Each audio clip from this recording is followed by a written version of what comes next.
Pakistan hockey federation के सदर तारिक बख्ती का मुस्ताफी होने का ऐलान। इमरान शकील बद पर डोमेस्टिक और इंटरनेशनल हॉकी पर 2 साल की पाबंदी भी लगा दी। पाकिस्तान स्पोर्ट्स बोर्ड बद इंतजामी का जिम्मेदार करार। तारिक बख्ती कहते हैं कि अपना इस्तीफा वजीर आजम शहबाज शरीफ को भिजवा दिया है। वजीर आजम ने हॉकी के लिए 25 करोड़ रुपए जारी किए। स्पोर्ट्स बोर्ड हमें पैसे देने में नाकाम हो गया। कराची के इलाके सोचल बाजार में सहरी के वक्त गैस सिलेंडर फट गया। मकान की छत गिरने से 2 साल की बच्ची और खवातीन समेत 15 अफराद जाँ बहक, 14 जख्मी। डीसी ईस्ट का कहना है कि धमाके से रिहायशी इमारत का एक हिस्सा गिर गया। रिहायशी इमारत 35 गज पर बनी हुई थी। वजीर आला सिंध का नोटिस, इमदादी कार्रवाइयों को तेज करने की हिदायत।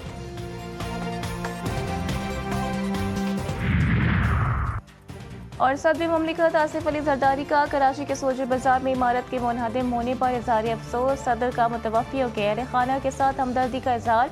रेस्क्यू ऑपरेशन की फौरी और मौसर अंजामदही को यकीनी बनाने की हिदायत। सिंध के सीनियर वजीर शर्जील इनाम मेमन कहते हैं, अफसोसनाक हादसे पर हुकूमत सिंध रंजीदा है, पसमानदगान के दुख में शरीक है।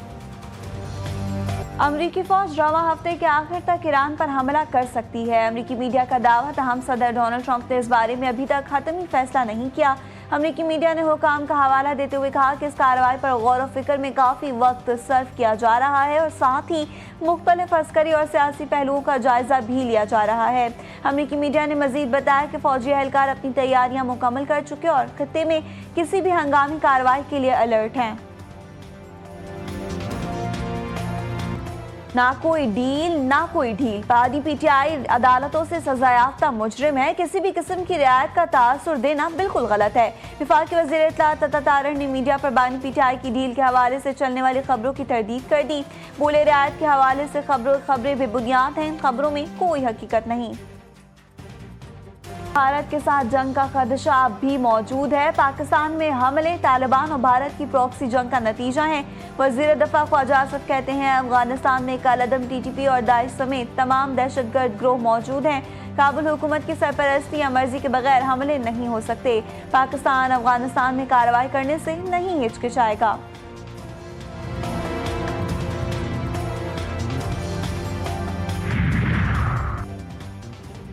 शाइनिंग इंडिया का दावा। एआई समिट में आलमी रुसवाई। चीनी रोबोटिक डॉग को भारतीय ईजाद करार देने का इंकशाफ। गलगोटिया यूनिवर्सिटी को एआई समिट से स्टॉल हटाने का हुक्म। रिपोर्ट के मुताबिक यूनिवर्सिटी के एक प्रोफेसर ने चीनी साख्ता रोबोटिक डॉग को अपनी तख्लीक करार दिया था, जिसके झूठे दावे के वायरल होने पर भारत को दुनिया भर से तनकीद का सामना करना पड़ा। पाकिस्तान ने भारत के लिए फ़िज़ाई हुदूद की बंदिश में मज़ीद 1 माह की तौसी कर दी। पाकिस्तान एयरपोर्ट अथॉरिटी ने भारत के लिए फ़िज़ाई हुदूद की बंदिश का नया नोटिस जारी कर दिया। भारत के तमाम सिविल और मिलिट्री रजिस्टर्ड तैयारियों के लिए फ़िज़ाई हुदूद 23 मार्च तक बंद रहेगी।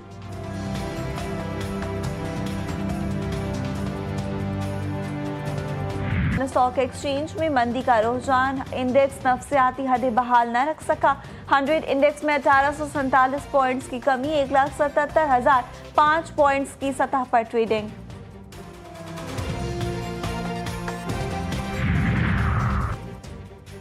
वज़ीर दाखिला मोहसिन नकवी का इस्लामाबाद के मुख्तलिफ थानों का दौरा। थाना कोहिसार ज़ेर तामीर विमेन पुलिस स्टेशन G6 थाना कोराल का मुआयना किया। थाना कोहिसार की नई इमारत में फराहम करदा जदीद सहूलतों का जायजा लिया। विमेन पुलिस स्टेशन की तामीर जल्द मुकम्मल करने का हुक्म कहा। जदीद पुलिसिंग के लिए थानों में अवामी सहूलतों को मजीद बेहतर बनाया जाए। वसाइल की फराहमी तरजीही बुनियादों पर यकीनी बनाई जाएगी।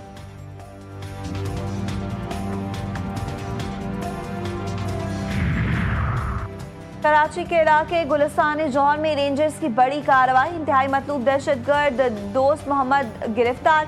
तर्जुमान के मुताबिक मुलजिम नवंबर 2020 में असिस्टेंट कमिश्नर नवागे KPK पर फायरिंग और सरकारी मशीनरी को नजर आतिश करने में मुलविस रहा। वाक़े का मुकदमा थाना CTD मालाकंड रीजन में दहशतगर्दी के दिफात के तहत दर्ज था। गिरफ्तार दहशतगर्द कराची में रूपोश होकर हसास मकामात पर कार्रवाई की मनसूबाबंदी कर रहा था। मुकद्दस महीने का आगाज मुनाफाखोरों ने भी कमर कस ली। कराची, लाहौर, कोयटा, पेशावर समेत मुख्तलिफ शहरों में गिरां फरोशों का खरीदारों पर महंगाई का वार। अशिया खुर्दनोश की कीमतों में होश रुबा इजाफा। दालें, चीनी समेत चिकन की कीमतें आसमान तक पहुंचा दी। सब्जियां और फल भी दस्तरस से बाहर। गरीब अफराद शदीद परेशानी में मुब्तला। इंतजामिया से नोटिस लेने का मुतालबा। रहमतों, बरकतों और फजीलतों का मुकद्दस महीना रमज़ानुल मुबारक शुरू। चांद नजर आते ही मुल्क भर की मसाजिद और मुख्तलिफ मकामात पर नमाज तरावी के रूह परवर इज्तिमात हुए। पहली सहरी के मौके पर खुसूसी एहतमाम किया गया। छोटे बड़े शहरों में बाजारों, मार्केट्स और फूड पॉइंट्स पर खरीदारों का गैर मामूली रश रहा। सहरी के बाद मसाजिद में नमाजियों की बड़ी तादाद ने नमाज फजर अदा की और मुल्क की सलामती इस्तेहकाम के लिए दुआएं मांगी।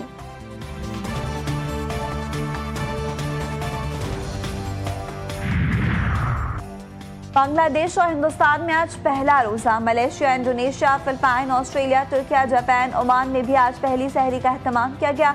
दुनिया के मुख्तलिफ ममालिक में रमज़ान का शानदार इस्तकबाल। जर्मनी के कौंसल जनरल का रमज़ान के मौके पर अमन और यकजहती का पैगाम कहा। ये मुकद्दस महीना बाहमी एहतराम और अमन और इफ़हाम व तफ़हीम के अज़्म को मजबूत बनाएगा और सबके लिए सुकून और इस्तेहकाम का बायस होगा। I wish you and your families a peaceful and meaningful Ramadan.